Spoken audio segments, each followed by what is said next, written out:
कोई नहीं कहता मैं तो ककड़ी टमाटर खाता हूँ ना, फिर भी पेट में जलन होती है। क्यों भाई? आपने इतने सालों तक गलत खाद खा के जो म्यूकस पैदा होता था दीवारों पे, जो प्रोटेक्शन लेयर बनाने का ही खत्म हो गया। फिर ककड़ी भी जाएगी तो भी आपको जलन पैदा करती है। ये आपने सत्यानाश कर दिया पूरे आमाशय का, पाचन तंत्र का। मिष्टान 56 भोग पका पका कर खाना, जला जला कर खाना, टेस्टी टेस्टी बनाकर खाना, ये सारा एक दिन का खेल नहीं है, हजारों बार का प्रयास, और बाद में वो परिणाम भुगतने के लिए तैयार। जीवन का रंग बदलो, जीने का ढंग बदलो। तो हर एक उठते बैठते सुबह की शुरुआत हमेशा कहाँ से करेंगे? शुक्रिया से करेंगे। आँख खोलते ही जो दृश्य दिखाई देते हैं, आँख का धन्यवाद। और कदम जब हम पृथ्वी पर रखते हैं तब भी इस धरती माँ को भी धन्यवाद, जो जिसको अपने पाँव रखने के लिए एक सुंदर जगह दे दी। इस घर का भी धन्यवाद, घर परिवार के सभी सदस्यों का भी धन्यवाद, जो सुख दुख में आपके साथ रहते हैं। बीमार हो तो भी वो साथ रहते हैं, दवाई खाने में जाना है तो भी वो साथ में चलते हैं। कितने लोगों का धन्यवाद करना बाकी है और हमें तो मौका ही नहीं मिला। वो तो आपका फर्ज बनता है, पति बोलेगा वो तो आपका फर्ज बनता है, मैं बीमार रहूं तो सेवा करना। फर्ज नहीं है, उनके मदद के लिए हम उनका धन्यवाद करते हैं। हम भरत भाई, हमारे पानीपत के जो वरिष्ठ भ्राताश्री हैं भरत भूषण भाई, वो हमें क्लास करा रहे थे सबको। उन्होंने ये लाइन मुझे बहुत पसंद आ गई। सभी एक पॉजिटिव क्लास करा रहे थे और बोले कि सब खड़े हो और एक दूसरों के साथ हैंडशेक करें और एक वर्ड्स आपको बोलना है। वो कौन सा वर्ड्स था कि हैंडशेक करते हुए बोलते थे कि आस पास में 4-5 दिन साथ में रहते हैं, दोस्ती भी हो जाती है। तो फिर बोल, माता माता को बोलेगी, भाई भाई को बोलेगा। कौन सा वर्ड्स? एक लाइन, आप बहुत अच्छे हैं। क्या बोलेंगे? आप बहुत अच्छे हैं। कोई कोई घर से झगड़ा करके आया ना तो बोला आप घर पे भी फोन करके बोल दो। पति पत्नी जो है वो अपने पति को फोन करके बोला, ये सुंदर एकदम जादुई लाइन है, आप बहुत अच्छे हैं। तो एक माता जी ने अपने घर पे पति को फोन किया कि आप बहुत अच्छे हैं। बोला आज तो मेरा भाग्य खुल गया। जीवन में कभी भी आपको समय नहीं मिला। मैं इतना अच्छा था, मुझे भी लग रहा था मैं यार कितना इसके पीछे मर रहा हूँ, कितना कर रहा हूँ, और कभी भी एक लाइन नहीं बोली कि आपने तो मेरे लिए बहुत कुछ किया, आप बहुत अच्छे हैं। तो ये जादुई लाइन बोलनी चाहिए, हम अपने पारिवारिक संबंधों में भी बोलनी चाहिए। लेकिन लोग मैकेनिकली बोलते हैं कई बार। एक भाई को बोल दिया कि आप अपनी पत्नी को बोलना घर जाके। बोला ईगो होता है, मेल ईगो, मैं फोन पे यहाँ से बोलने वाला नहीं। तो घर पे जाके बोला, अरे सुनो भाग्यवान, आप बहुत अच्छी हो। वो खुश हो गई, चल जल्दी कर चाय लेके आ फटाफट से। जैसे काम निपटाने की तरह बोल दिया। तो हमेशा शब्दों में भावनाएं मिश्रित होना जरूरी है। कोई लोग आपको बोले थैंक यू जी, अगर भाव नहीं है ना तो फिर आपको फीका भी लगेगा और आप हाथ जोड़ के कहेंगे भाई थैंक यू बोलने की जरूरत नहीं है, थोड़ा सा मुझे रिलैक्स रहने दो। तो बार बार थैंक यू कहने के भी इतना वजन नहीं पड़ता जितनी भावनाओं में वजन पड़ता है। आपने किसी को थैंक यू नहीं बोला, लेकिन आपने उसके लिए कुछ काम करके दिखा दिया, थैंक्सफुल होकर दिखा दिया कि भाई मेरी तरफ से ये चीज आपको सेवा उपलब्ध है। तो वो थैंक यू बोलने की कौन सी जरूरत आनी पड़ी? देखो फिर भी चलो बोले तो और भी अच्छा है, सोने पे सुहागा हो जाता है। तो गिफ्ट देके, क्योंकि बर्थडे है अपने ही प्रियजन का, तो उनको सौगात क्यों देते हैं? थैंक यू बोलने की जरूरत नहीं है, वो one type of thank you ही है। बहन खाना बना रही है, पानी का गिलास भर के पति ने दे दिया, कपड़े धो रही है, बाल्टी पानी की भर के दे दी। तो ये सारे थैंक यू है, छोटे छोटे थैंक यू है। हमेशा थैंक यू के भाव में जीने की शुरुआत करेंगे, वो चाहे रिश्तों में, वो चाहे अपने शरीर के हिसाब से, तो सेहत में सुधार आना शुरू हो जाएगा। जटिल पदार्थ को सरल पदार्थ में रूपांतर करने की प्रक्रिया को पाचन प्रक्रिया कहा जाता है। डालते हैं जटिल, एक बाइट लिया, उसमें प्रोटीन था, कार्बोहाइड्रेट था, और क्या होता है? Fat, right. प्रोटीन, कार्बोहाइड्रेट और फैट, ये तीनों चीजें। उनके अलावा भी बहुत कुछ होता है, खनिज तत्व होते हैं, क्षार होते हैं, उनको थोड़ा सा डिस्ट्रीब्यूट करना शरीर के लिए आसान है, सोख लेता है तुरंत ही, ज्यादा प्रक्रियाएं, जटिल प्रक्रियाएं नहीं करनी पड़ती। लेकिन जो जटिल है, कार्बोहाइड्रेट, प्रोटीन, उनको तोड़ना, 3 जगहों पर प्रोटीन टूटता है। कार्बोहाइड्रेट को भी पचाना थोड़ा भारी होता है, और फैट, वसा, उसको भी ठिकाने लगाना बहुत कठिन काम है। तो ये सरल पदार्थ, जटिल पदार्थ को सरल पदार्थ में रूपांतर करने की प्रक्रिया को पाचन कहेंगे।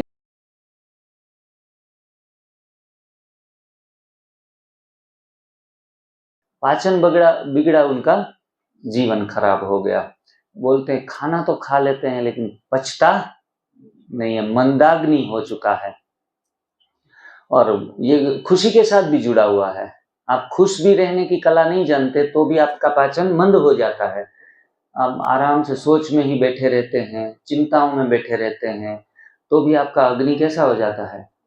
मंद हो जाता है, शांत हो जाता है। इसलिए तो सेंटर बाबा के बने हैं कि आप पूरा संसार की मायाओं को छोड़ के थोड़ा अकेले बैठने की कोशिश करो, यहाँ थोड़ा ध्यान करो, योग करो, मुरली सुनो, अपने आप को मौका मिल जाता है, स्पेस मिल जाता है। चलो आपको कोई वरदान बड़ा नहीं मिल जाएगा, तथास्तु, जाओ आपका भला हो जाएगा। अपने आप को मौका देते हैं, स्पेस देते हैं, सोचने की एक दिशा देने की एक शुरुआत हो जाती है। जो काम 8 घंटे में नहीं होता था वो 1 घंटे में होना शुरू हो जाता है, क्योंकि दिमाग को आराम मिल जाता है। तो ऐसी धार्मिक स्थान का इसलिए विशेष महत्व होता है। ये मैं फील करता हूँ कि कोई सभा मंडपों में भी मैं शिविर करवाता हूँ। जो यहाँ बाबा के घर में जो मजा आ रहा है, तीसरी बार है ये, वो मैंने फील नहीं किया किधर भी। जो दूसरे भले धर्मशालाएं हैं, मंदिर हैं, वो फीलिंग मेरे को नहीं आती। एक पानीपत में भी आती है, वहाँ भी बाबा का बढ़िया सुंदर हॉल है, मेडिटेशन होता है, मुरलियाँ वहाँ ही होती हैं। उसी स्थान के ऊपर ज्ञान का आदान प्रदान सरल और सहज हो जाता है। तो वायुमंडल का भी अपना एक प्रभाव रहता है। तो हर चीज देखो, कितनी छोटी छोटी चीजें हमारे स्वास्थ्य के ऊपर, हमारे ज्ञान उपार्जन के ऊपर इफेक्ट डाल रही है। तो हर चीज का अपना अपना यूनिक महत्व है।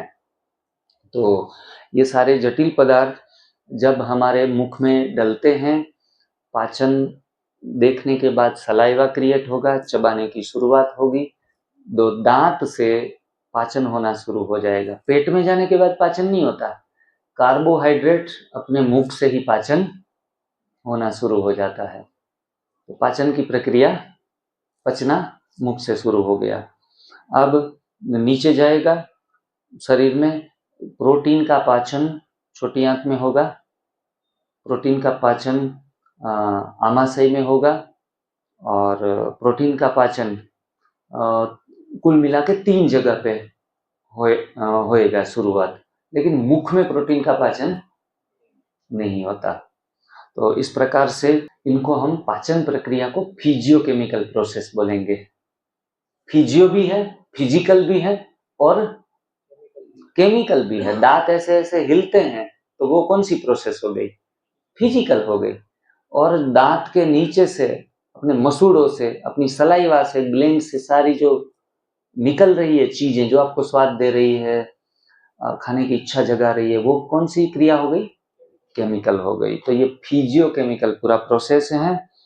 ग्रास नली की लंबाई कुल मिलाकर, जिनको हम इसोफेगस कहेंगे, 25 सेंटीमीटर की लंबाई होती है। आमाशय, लीवर, आग्याशय, पित्ताशय, छोटी आंत, बड़ी आंत, जो हमने देखा, इतने सारे ऑर्गन को मिलकर जो सारी ये पाचन तंत्र की क्रियाएं हो रही है। मुंह, vocal cavities, oral cavities, mouth cavity, अलग अलग नामों से मुख के साथ ये चीजें जुड़ी हुई हैं। और मुख्यत्वे मुख में 3 ग्रंथियां पैदा होती हैं। पीरियोडिक ग्रंथि, जिनको लाड़ कहेंगे, लाड़ पूरे दिन में अच्छे स्वस्थ व्यक्ति को पूरे दिन की लाड़ 1.5 लीटर बनती है। कितनी? 1.5 लीटर की पानी की बोतल पूरी भर जाए, इतनी सलाइवा हमारे शरीर में स्वस्थ व्यक्ति को बनती है। जब हम सोते हैं तो किसी को सोते सोते भी लाड़ मुख से बाहर निकल जाती है, ये कोई गलत निशानी नहीं है, अच्छे स्वास्थ्य की निशानी है। और जो बीमार व्यक्ति होता है उनको लाड़ धीरे धीरे धीरे धीरे करके कम होती जाती है। और मैंने ऐसे भी बीमार लोग देखे हैं जो बड़ी उम्र में कहते हैं कि भाई जी कितना भी कुछ खाएं स्वाद ही नहीं आता, स्वाद का पता ही नहीं चलता कि कैसा भोजन अच्छा बना है या बुरा है। या उनको ये तो अच्छी बात है, स्वाद नहीं आता तो पत्नी के साथ लड़ाई झगड़ा ही बंद, समाप्त हो जाए, उसमें भी एक पॉजिटिव देखा जा सकता है कि स्वाद आए तभी लफड़ा शुरू होता है।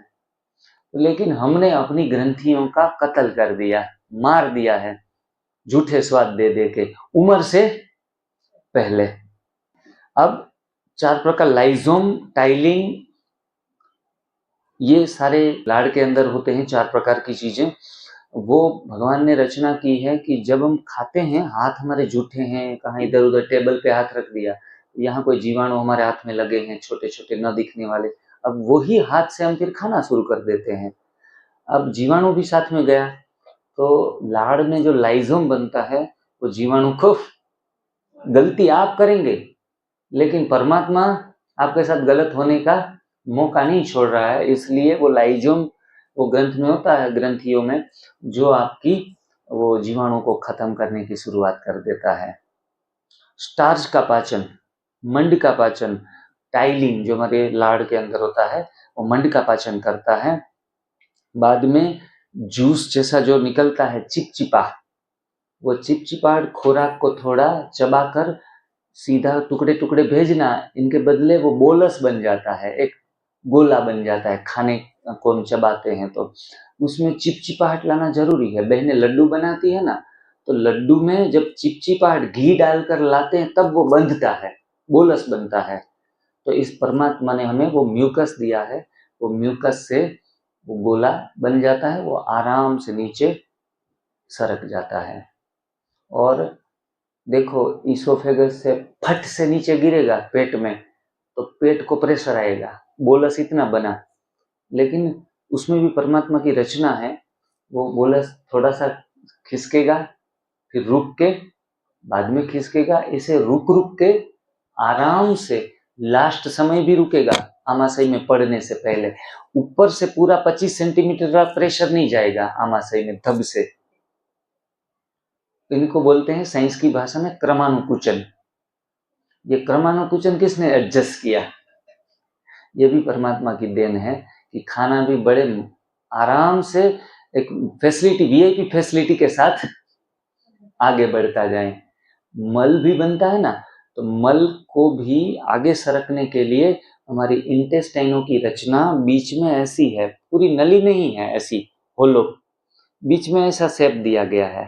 खाना यहाँ पहुंचे ना तो ये एक्सपेंड होने का एक रचना बनती है। इनसे क्या बनेगा?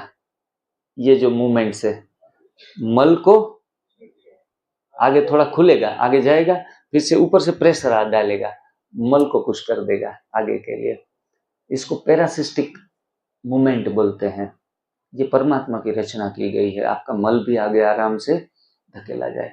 लेकिन हम गर्म पानी सुबह पीने की आदत रखते हैं, गर्म पानी से पेट साफ जल्दी से हो जाता है कि मजा आ जाता है, सुबह अच्छी होती है।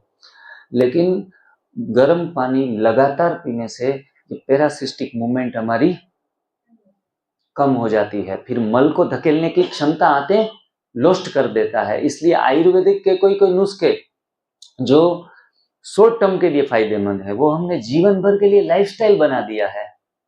इसको हम डिवाइन लाइफस्टाइल नहीं कहेंगे, इमरजेंसी में ठीक है।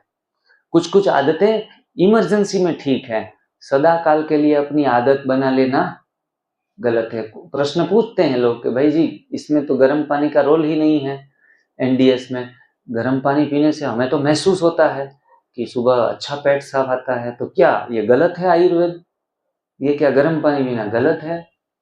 प्रकृति के सिद्धांत में बॉडी का टेम्परेचर 36.5 टू 37.5 के बीच में रहता है, ह्यूमन बॉडी टेम्परेचर। तो फिर नॉर्मल टेम्परेचर वाला पानी पीना ही अच्छा है। 40 डिग्री या 42 डिग्री का क्यों पिए पानी? और या फिर अधिक ठंडा ना पिए।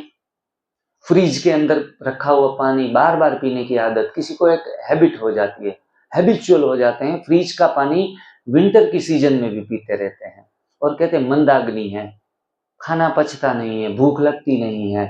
तो हमने अपनी आदतों को ही गलत कर दिया है, फ्रीज खोल दिया। और 5 दिन का वेजिटेबल्स हम फ्रिज में स्टोर करेंगे क्योंकि हर दिन सब्जी लेने जाना ना पड़े। ऐसी छोटी छोटी आदतें हमने पाल के रख दी हैं। तो साइंस का भी हमने विवेक से ज्यादा इस्तेमाल कर लिया है, इसलिए भी हम बीमार हैं। दूसरी बात को, क्या 50,000 का फ्रीज घर में रखा है, फेंक दे बाहर। मैं आपको विज्ञान को प्रयोग करने की मना नहीं करता। 45 डिग्री टेम्परेचर है, बाहर से आए हुए हैं, अरे पूरा इंजन गर्म हो चुका है ऊपर से लेके नीचे तक। अगर एक आध गिलास फ्रिज का कोल्ड वाटर डाल देंगे तो उसमें कोई बुराई नहीं है। एक ठंडा जूस पी लेंगे अंदर रखा हुआ तो बहुत वरदान रहे। ये फ्रिज घर में रखना ये भी वरदान है। एसी रखना वो भी। अभी यहाँ जो हम आराम से 6-6 घंटे मौज कर रहे हैं, बैठे हैं, सुन रहे हैं, ये भी इनका ही ब्लेसिंग है। और लोगों का देखने का एंगल, नजरिया अलग अलग होता है। कोई कहता है एसी की हवाएं खाने के बाद शरीर बहुत बीमार हो जाता है, anything excess is a poison.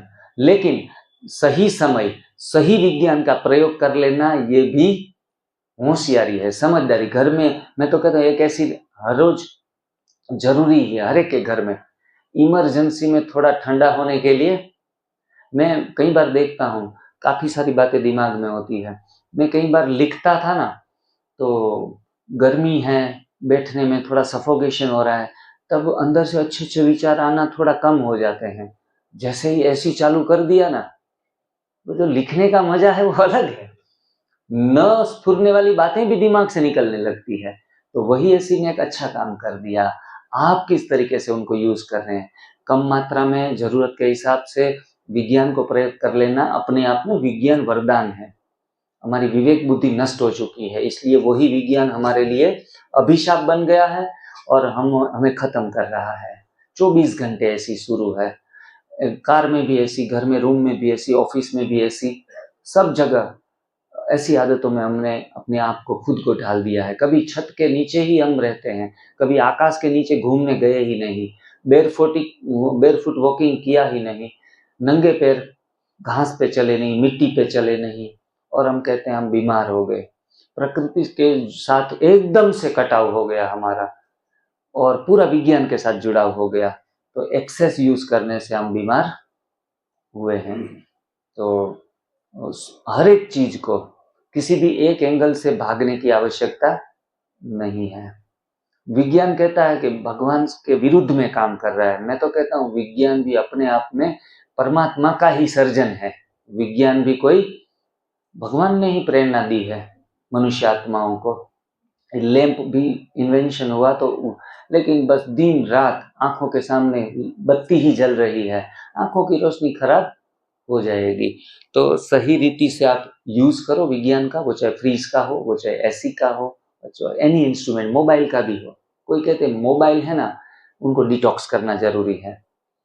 आप 7 दिन के लिए बिना मोबाइल का उपवास रखो। मोबाइल हम खाने का उपवास रखते हैं, डिजिटल डिटॉक्स नाम दिया गया है कि डिजिटली डिटॉक्स करना जरूरी हो जाता है। पूरे दिन रिंग बजती रहती है, पूरे दिन को नोटिफिकेशन चेक करते रहते हैं, मैसेजेस चेक करते रहते हैं, इसमें दिमाग हैंग हो जाता है, थक जाता है, फिर रिंग भी हमें इरिटेट करती है। तो ये एक्सेस यूज होने से ये हुआ है। लेकिन आप सोचो तो सही, ये फोन ने आपको कितने अच्छे काम कर दिए हैं, उनका थैंक्स कितना भी लिखो, आप डायरी पूरी भर दो, इतने काम किए हैं फोन ने। लेकिन वही फोन इरिटेट कर रहा है मैक्सिमम यूज के कारण। उनको 1 घंटा 2 घंटा थोड़ा सा स्पेस दे दो, तो यही विज्ञान आपको अच्छे तरीके से काम होने वाला है। आपको तो यूज करो तो एकदम से ज्यादा यूज कर लो और फिर कोई बोले कि अब डिजिटल डिटॉक्स कर दो, तब हम लेक्चर लेने लगते हैं कि मनुष्य जीव को मोबाइल का यूज नहीं करना चाहिए, मोबाइल मगजमारी है, मोबाइल से तो पूरा सत्यानाश हो चुका है, मोबाइल को रख दो। कोई मर जाता है तो वहां भी रिंग बजती है, मोबाइल ने सत्यानाश कर दिया। फिर मोबाइल को कोसने लगते हैं। कोसने की जरूरत खुद को है कि आपने गलत तरीके से इस्तेमाल कर लिया है। और ये टॉपिक को बना बना के समाज में दे रहे हैं और हम भी मुंडी हिलाते हैं कि बात मुझे की फतेह की है, सच बात बता रहे हैं। मोबाइल का यूज नहीं, कंप्यूटर का यूज नहीं। अभी साइकिल वाले होंगे ना तो वो कहेंगे अब पेट्रोल खत्म होने वाला है। हम तो कहते थे शुरुआत से साइकिल चलाना सीख लो और साइकिल चलाना शुरू कर दो, तो फिर दिमाग में फितूर चला जाता है। साइकिल चला चला के पेंडल लगा के 20-20 किलोमीटर चलाना शुरू कर देते हैं। ये पागलपन है। गाड़ी कार घर पे खड़ी है और आप साइकिल खींच रहे हैं, वक्त की बर्बादी कर रहे हैं, 2-2 घंटे साइकिलिंग कर रहे हैं। अब 15 मिनट 20 मिनट एक्सरसाइज कर लो और अपने महत्वपूर्ण कार्य कार से क्यों नहीं निपटा रहे हो। एक इंसान का पागलपन आ जाता है, अति में चला जाता है, बहुत यूज कर लेता है, फिर उनसे वैराग करता है, फिर कहता है ये गलत है, ये भ्रम है, ये विज्ञान हमें अभिशाप बन चुका है। आपको बैलेंस होने की जरूरत है, आपका वास्तु ठीक करने की जरूरत है। घर का वास्तु बाद में ठीक करो। सारा जो भोजन इसोफेगस के माध्यम से आमाशय में गया, आमाशय जो हम बाहर फूला हुआ महसूस करते हैं, पेट जिनको बोलते हैं, तो फूला हुआ भाग है। लगभग लोगों को छाती अंदर होती है और पेट बाहर होता है। एक्चुअल में छाती, ऐसे बैठो ना आप सीधा, थोड़ा अपने आप को चेक कर सकते हो, स्पाइन सीधी रख के बैठो, छाती अगर आगे रहती है तो समझो आप पूर्ण फिट हो, अच्छी बात है ये। और थोड़ा आधा इंच पेट बाहर है तो काम करने की थोड़ी जरूरत है। तो इसके बाहर के भाग को उदर कहेंगे, इसलिए हमारे गणपति दादा इनको क्या बोलते हैं, लंबोदर। जिनका उदर लंबा है, लंबोदराय बोलते हैं उनको। और है अंदर का पेट, उनको आमाशय हम बोलेंगे। अब पेट को 3 हिस्सों में बांटा गया है। कार्डियक, ऊपर का हिस्सा छोटा सा, 3 भाग, 3 टुकड़े कर दो इसके, तो इसमें 3 टुकड़ों में ऊपर का हिस्सा जो छाती के नजदीक है, पेट का हिस्सा लेफ्ट साइड में ऐसे पड़ा है, तो जो छाती से नजदीक है उनको हम उस हिस्से को 1/3 को कार्डियक बोलते हैं। फिर उसमें होता क्या है, हाइड्रोक्लोरिक एसिड परमात्मा बनाता है, एसिड उत्पन्न करता है खुराक को पाचन करने के लिए। बड़ी वंडरफुल रचना है। खाना जाएगा, खाना तो हम समोसे खा रहे हैं, पकोड़े खा रहे हैं, जो हेल्थ को खराब करने वाले हैं, लेकिन परमात्मा कृपालु है। उसने क्या कहा कि वहाँ हाइड्रोक्लोरिक एसिड वो खाने को तोड़ देता है, पूरा एकदम से जटिल से सरल तो बना देता है, और उसमें थोड़ा पित्त डाल देता है गोल ब्लेडर से। एसिड का खाना भी क्या बन जाता है, अल्कलाइन। अल्कलाइन भोजन ही शरीर सर्वाइव कर रहा है। आप डाल रहे हैं एसिडिक, लेकिन शरीर क्या कर रहा है, उनको भी अल्कलाइन बनाने का प्रयास कर रहा है। पहले हाइड्रोक्लोरिक एसिड से उसका पाचन बड़े बड़े टुकड़ों को जूस बना देता है, और वही जूस आगे जब जाता है आमाशय से बाहर गोल ब्लेडर से, फिर पित्त डालता है, गोल डालता है, और वो टोटली उनका पीएच जो एसिडिक था, 7 से नीचे का पीएच आप सभी जानते हैं एसिडिक है, 7 से ऊपर का पीएच अल्कलाइन है। अब वो गोल उसी 2 पीएच वाले खाने को 3, हम कोल्ड ड्रिंक पीते हैं, 2 पीएच होता है, सबसे ज्यादा खतरनाक कोल्ड ड्रिंक है। अब वो जब शरीर में जाएगा तो उनको थोड़ा सा 7 तक तो पहुंचाने का प्रयास किया जाए। ऐसी रचनाएं हमें सर्वाइव करने के लिए, इसलिए हम 60 साल 70 साल 80 साल जी लेते हैं। बॉडी हमेशा, एक बात पूरा लिख लो दिमाग में, एसिड वाली चीजें सर्वाइव नहीं करता।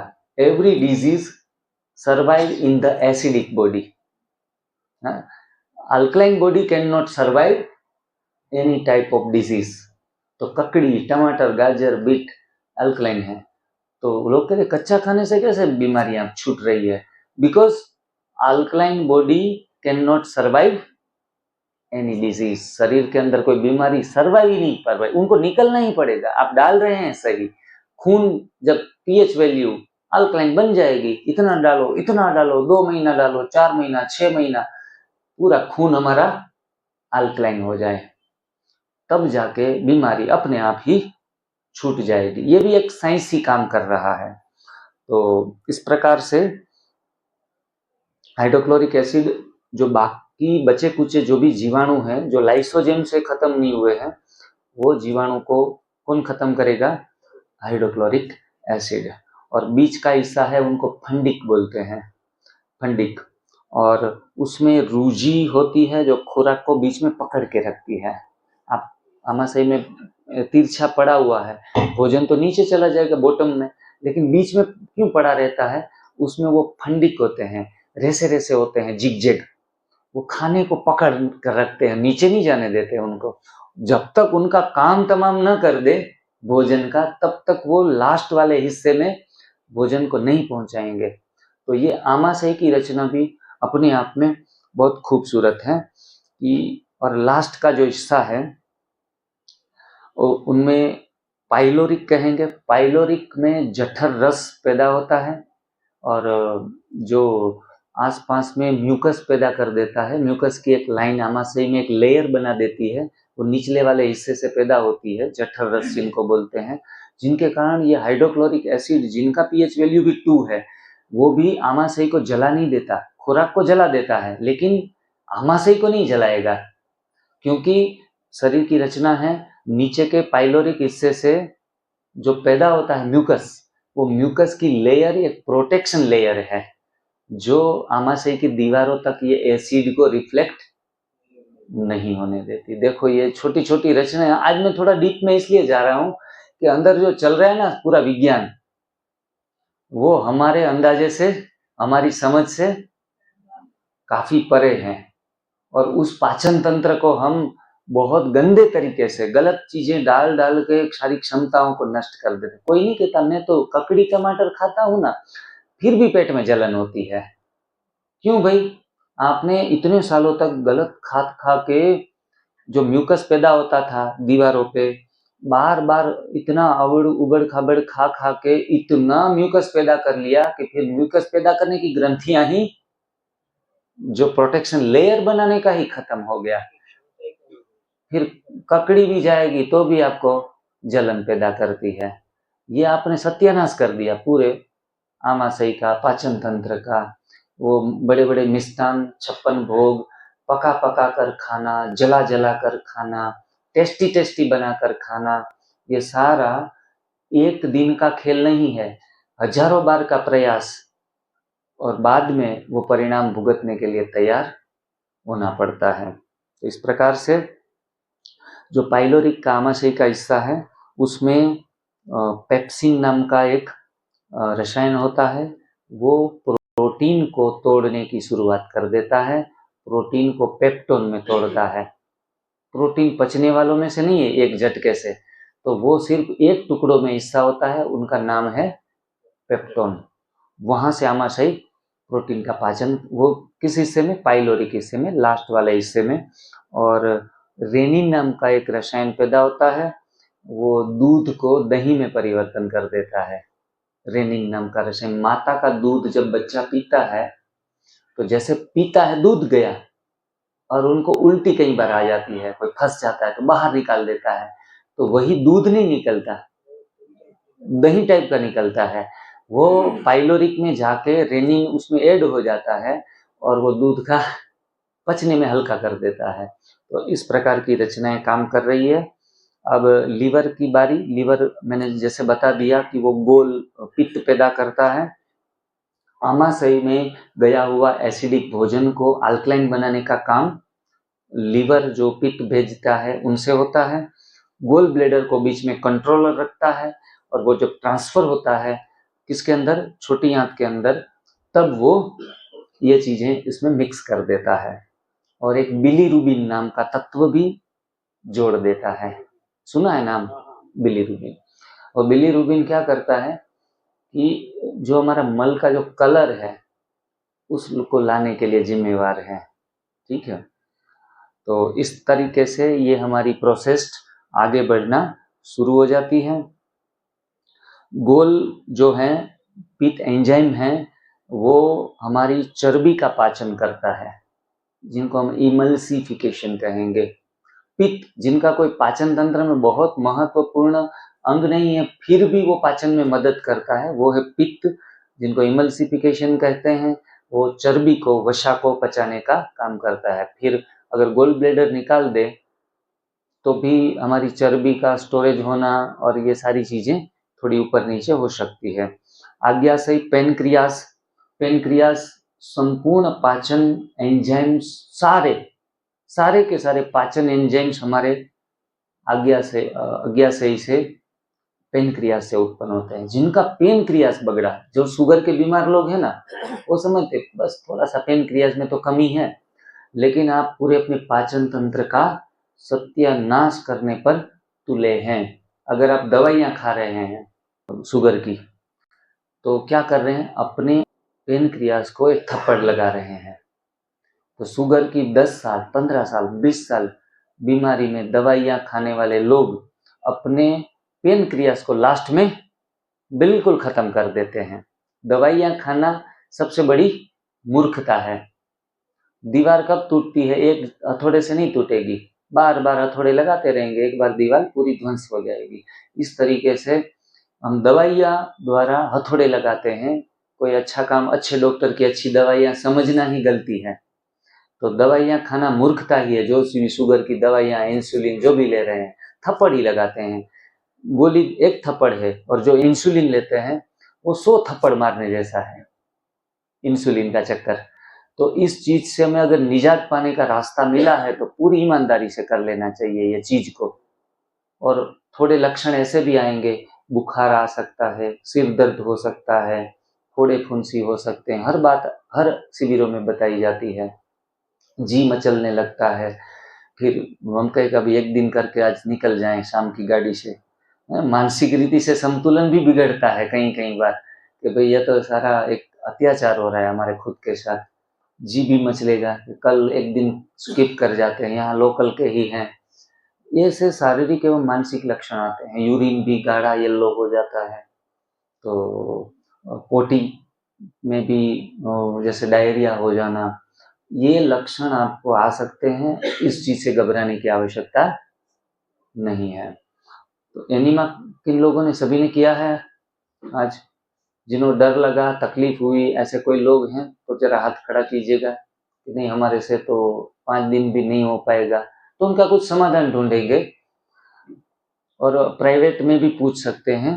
बहनें या फिर जो भाई लोग एक्सपर्ट हैं, हमारे भाई जी हैं, तीसरा शिविर कर रहे हैं, तो ऐसे दो हमारे अनिल भाई हैं, तो ऐसे 2-4 जने हैं, तो उनको भी गाइडेंस लेके अपने पर्सनल, जनरल में नहीं बताना चाहते हैं तो पर्सनल में पूछ के भी समाधान ले सकते हैं। अब छोटी आंत के अंदर जो सारे हॉर्मोन्स, उनको LAT कहेंगे, लाइसोसोम, एमाइलेज, ट्रिप्सिन।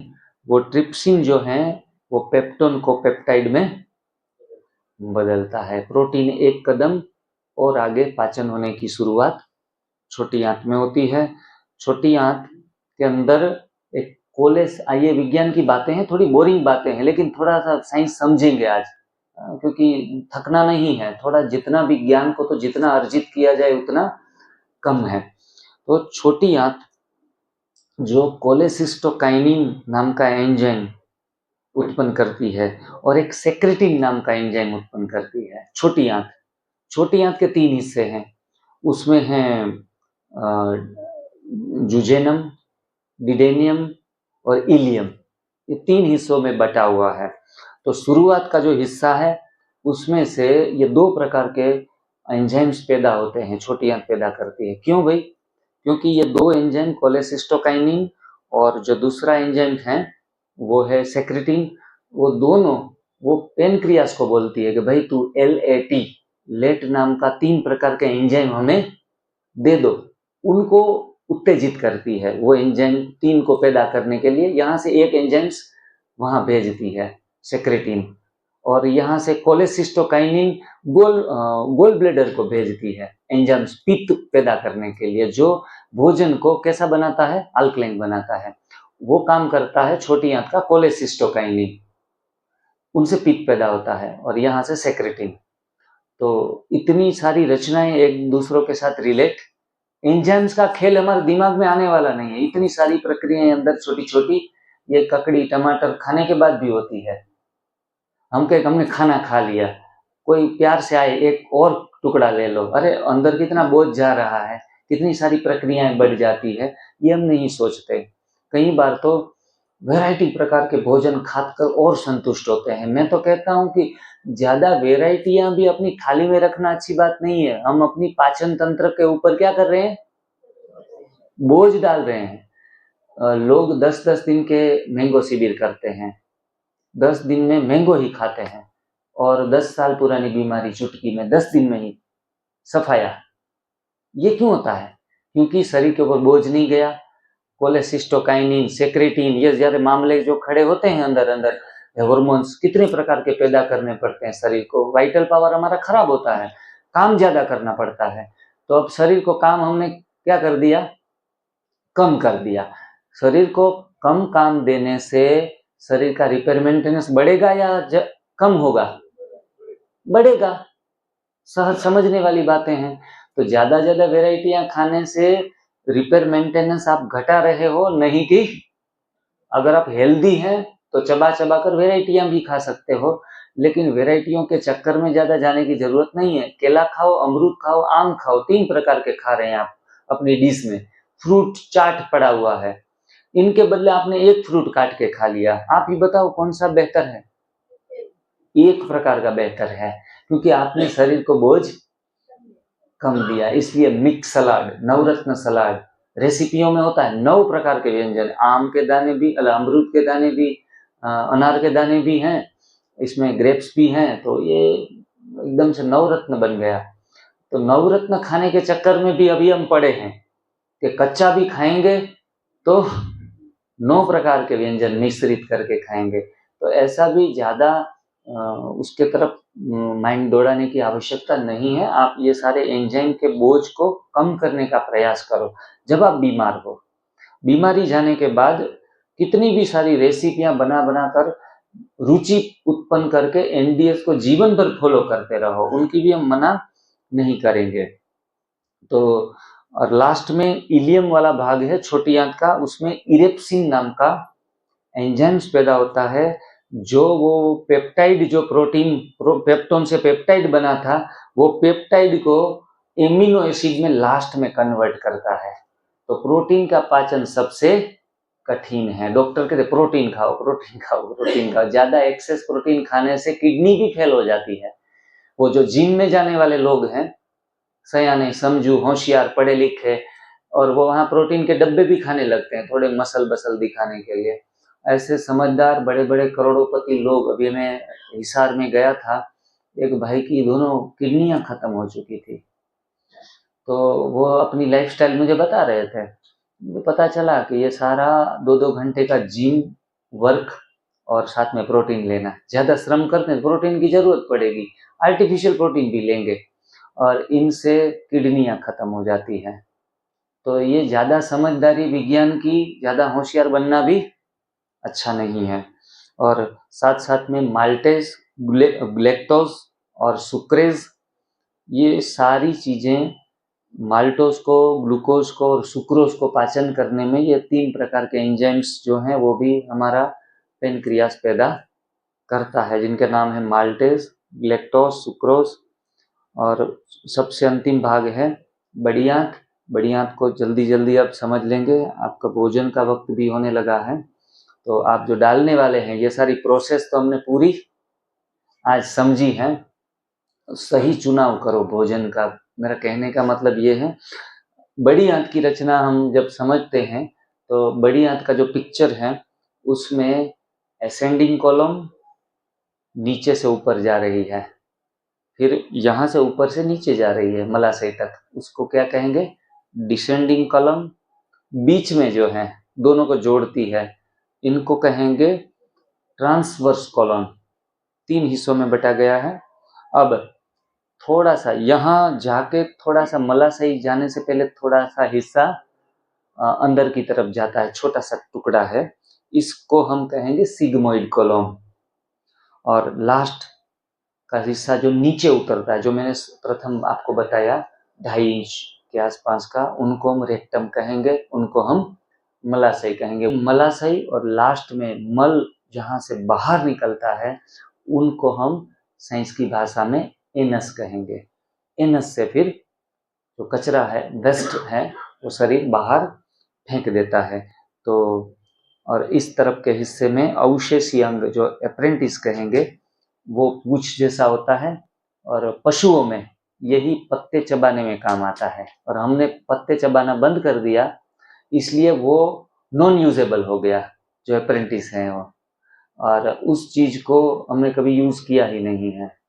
तो ये हमारे वेजिटेबल्स, पत्ते, उनको पाचन करने में मदद करता है। इस प्रकार से पूरी पाचन प्रक्रिया 5 हिस्सों में बटी गई है। पहले हम डालेंगे, उनको इंजेक्शन कहेंगे। डालने के बाद पाचन प्रक्रिया शुरू हो जाती है, उनको हम डाइजेशन कहेंगे। डाइजेशन के बाद शरीर उनको सोख कर सही अंगों में पहुंचाना शुरू कर देता है, सोखना शुरू कर देता है, इनको हम एब्जॉर्प्शन कहेंगे। बाद में एब्जॉर्प्शन, शरीर सोख लेता है अच्छी अच्छी चीजें, प्रोटीन, कार्बोहाइड्रेट, वो सारी चीजें शरीर के जरूरी अंगों में पहुंचना शुरू हो जाता है, इसको एसिमिलेशन कहेंगे। और लास्ट में एग्जॉर्प्शन, शरीर बचा कुचा बाहर फेंक देता है। इस प्रकार से 5 प्रक्रियाओं से गुजर कर खुराक का पाचन होता है। आप कच्चा भोजन खाएंगे तो ये प्रक्रियाएं कम ऊर्जा खर्च करते हुए निपट जाएंगी। पका हुआ खाएंगे तो ये प्रक्रियाओं में आपके 16 घंटे 18 घंटे जाते हैं। एक रात का पका हुआ थाली खा के आप 16 घंटे आपका डाइजेस्टिंग बिजी रहता है। अगर आप दोनों टाइम कच्चा खा रहे हैं तो आपका वाइटल पावर जो है वो क्या करेगा, 4 घंटे में सारा काम कर देगा। अब 4 घंटे के बाद का वाइटल पावर कहाँ जाएगा? हीलिंग करेगा, दिमाग की शक्ति को बढ़ाएगा, आपकी सोच को और एडवांस करेगा। जो वाइटल पावर पाचन शक्ति में आपने 16 घंटे बिगाड़ दिया, 2-4 रोटियां दबा कर खा ली, तो वही प्रोडक्टिविटी आपने अपनी काटी है। बेहतर है कि भूख और भी लगे, कच्चा खाने के बाद देखो बार बार भूख लगेगी, फिर खाने का मन करेगा। बोला इनके बदले तो है ना 2 रोटी खा ली तो 6 घंटे मगजमारी नहीं, और ये आम का टुकड़ा खा लिया, फिर घंटे के बाद इधर उधर ढूंढने लगते हैं कि अब कुछ खाने को मिल जाए तो अच्छा है। ये लफड़ा है कच्ची भोजन में। लफड़ा नहीं, ये अच्छी बात है। 11 बार भी खाना है तो छुट्टी है। हीलिंग होने के बाद, बीमारी जाने के बाद एक बार नहीं, 11 बार भी छोटे छोटे टुकड़ों में सुबह का जो नाश्ता स्किप करना है बस। बाकी के टाइम में आप 11 बार भी किचन में जाओ, उठाओ, खाओ, चबाओ, छुट्टी है। लेकिन राइट चॉइस होनी चाहिए खाने की बस। बार बार 11 बार मतलब ठीक होने के बाद आधा फिर समोसा खा लिया, आधा फिर पकौड़ा खा लिया, ऐसा नहीं करना है। अब तो ठीक हो चुके हैं हम। समस्या पैदा करना, समोसा मतलब समस्या पैदा करना, और पकौड़ा मतलब बीमारी में पकड़ा गया। तो ऐसी चीजों का चयन अब नहीं करना है। तो इस तरीके से ये पूरी परमात्मा की जो रचना है, हमने विज्ञान के माध्यम से आज समझने का प्रयास किया। ये इतना थोड़ा बोरिंग सब्जेक्ट है, 1 घंटा सुनना भी अपने आप में इम्यूनिटी अच्छी स्ट्रांग होनी चाहिए है? लेकिन हमें चिंतनशील बनना है, बहुत कुछ जानना है ज्ञान के विषय में। टीचर तो क्या है कि बोरिंग सब्जेक्ट भी पढ़ाएगा, जितना भी थोड़ा बहुत मसाला डाल के।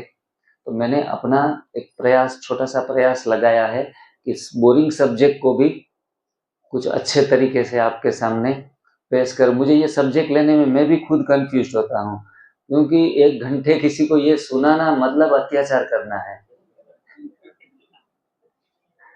लेकिन हम जितना नॉलेजेबल बनेंगे, हम बस ये विज्ञान को आज हमने जाना है, लेकिन मैं तो कहता हूँ विज्ञान के पीछे उस परम पिता परमात्मा को याद करेंगे। है परमात्मा, तुम्हारी रचना जो समझ में ना आने वाली रचना है, कितना तू सारा अरेंजमेंट, आखा एडजस्टमेंट करके हमको सब कुछ, पूरा शरीर चला रहा है। उनके लिए बस धन्यवाद के अलावा हमारे पास कोई शब्द नहीं है। अच्छे विचार, अच्छी भावनाएं, दया, प्रेम, शांति, करुणा, भाईचारा, सहयोग की भावना, माफ करने की भावना, उन लोगों के शरीर में अच्छे एंजाइम्स पैदा होते हैं। पाचन प्रक्रिया अपने आप अच्छी हो जाती है। हम कहते हैं हमारी पाचन प्रक्रिया बिगड़ी, हमारे एंजाइम्स खराब हो गए। कहीं ना कहीं हम अपने वाणी, विचार, वर्तन, जो देखो ईर्ष्या करेंगे, द्वेष करेंगे, गुस्सा करेंगे, नेगेटिव इमोशन है, वो गलत एंजाइम्स पैदा करते हैं। भय पैदा होगा तो भय से भी एक एंजाइम्स जो पैदा होता है सारा क्रैश कर देता है नर्वस सिस्टम को, डाइजेस्टिंग सिस्टम को। तो हम किस फीलिंग में जी रहे हैं उसी प्रकार से हमारा स्वास्थ्य बनता है। ब्रह्मा कुमारी आपको अपनी अंदरूनी फीलिंग्स को चेंज करने के लिए मोटिवेट करती है, और इसमें ये फ्लेवर ऐड हो गया भोजन का, मतलब इट्स ए कंप्लीट प्रोजेक्ट। इससे अब पूरा सुरक्षा कवच आपको मिल गया है। हम परमात्मा को याद करेंगे, इस पूरे सुरक्षा कवच को फील करेंगे, मन से भी शुद्ध, और अब भोजन का शुद्धिकरण से शरीर भी शुद्ध